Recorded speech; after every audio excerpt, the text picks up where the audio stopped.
नमस्कार, मैं हूं प्रियंका और आप देख रहे हैं राष्ट्रीय जगत विजन न्यूज। बिलासपुर जिले के कोटा थाना क्षेत्र से चौंकाने वाला मामला सामने आया है।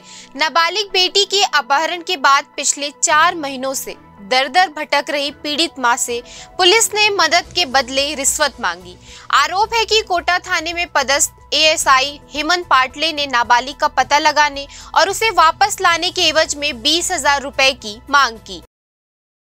बताया जा रहा है कि नाबालिग का लोकेशन राजस्थान में मिला था, जिसके बाद उसे लाने के लिए पीड़िता से पैसे मांगे गए।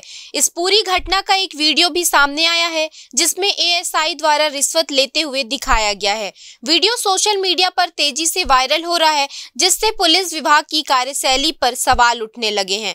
पीड़िता का आरोप है कि पिछले 4 महीनों से वे कोटा थाने के चक्कर काट रही थी, लेकिन पुलिस ने कोई ठोस कार्रवाई नहीं की। अब जब बच्ची का सुराग मिला तो उसे वापस लाने के नाम पर रिश्वत ली गई। फिलहाल इस मामले ने तूल पकड़ लिया है और उच्च अधिकारियों द्वारा जांच के आदेश दिए जाने की संभावना है।